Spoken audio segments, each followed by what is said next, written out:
আসসালামু আলাইকুম। বাংলা টেলিভিশন নিউজে আপনাদের সকলকে স্বাগতম। প্রথমে শিরোনাম।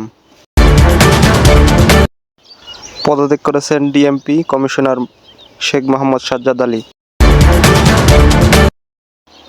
জুনিয়র বৃত্তি সহ বিভিন্ন বৃত্তির জন্য নির্বাচিত ৬৮,৭৭৮ জন শিক্ষার্থী।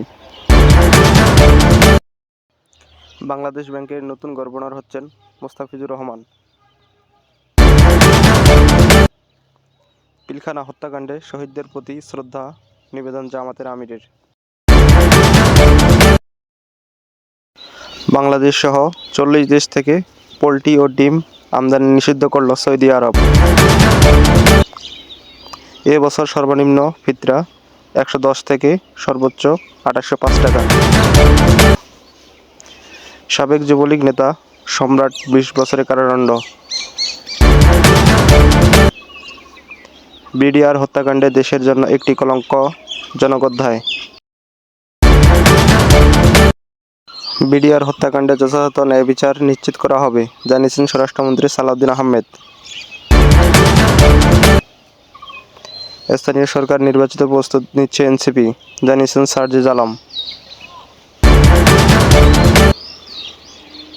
প্রধানমন্ত্রী তারেক রহমানকে ইফতারের দাওয়াত দিয়েছেন জামায়াতে ইসলাম। এতক্ষণ ছিলেন শিরোনাম, এখন বিস্তারিত।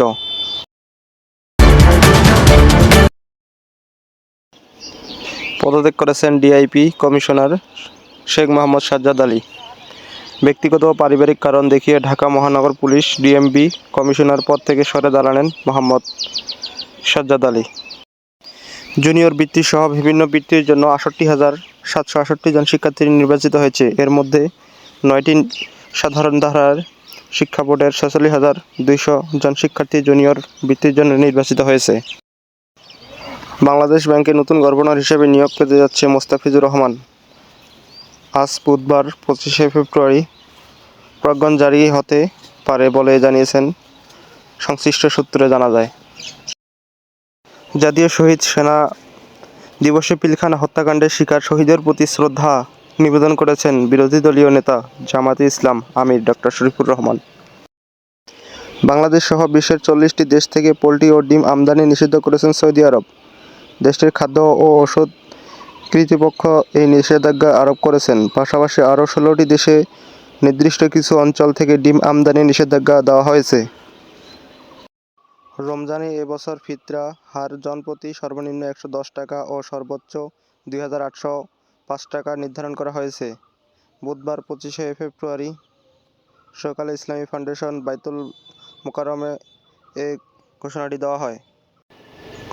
২,৯৮,৮০,৮৭ টাকার অবৈধ সম্পদ অর্জনের অভিযোগে মামলায় সাবেক ছাত্রলীগ নেতা ইসমাইল চৌধুরী সম্রাট পৃথক ২ ধারায় ২০ বছর কারাদণ্ড দিয়েছে আদালত। স্থানীয় সরকারমন্ত্রী মির্জা ফখরুল ইসলাম আলমগীর বলেছেন, দেশের ইতিহাসে সবচেয়ে কলঙ্কজনক বিডিআর হত্যাকাণ্ডের ঘটনা। বিডিআরকে চৌক ৫৭ জন সেনা কর্মকর্তায় প্রায় ৭২ জন কর্মকর্তা ও কর্মচারীকে হত্যা করা হয়েছে। বিডিআর হত্যাকাণ্ডে নতুন কোনো তদন্ত কমিশন হবে না বলে জানিয়েছেন স্বরাষ্ট্রমন্ত্রী সালাউদ্দিন আহমেদ। বুধবার ২৫শে ফেব্রুয়ারি সকালে শহীদের সেনা সদস্যদের প্রতি শ্রদ্ধা নিবেদনের শেষে সাংবাদিকদের তিনি একথা জানিয়েছেন।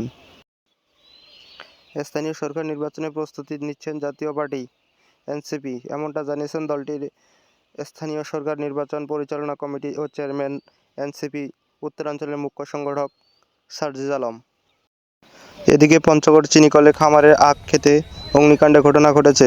বুধবার ২৫শে ফেব্রুয়ারি দুপুর ১টার দিকে এই ঘটনা ঘটে। দেখুন বিস্তারিত।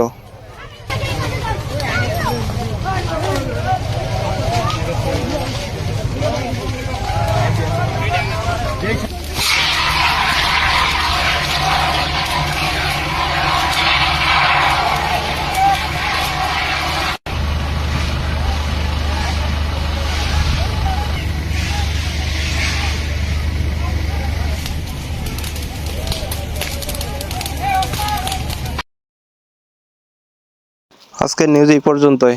আগামী নিউজ দেখার জন্য আমাদের সাথে থাকবেন এবং আমাদের চ্যানেলটি সাবস্ক্রাইব করবেন।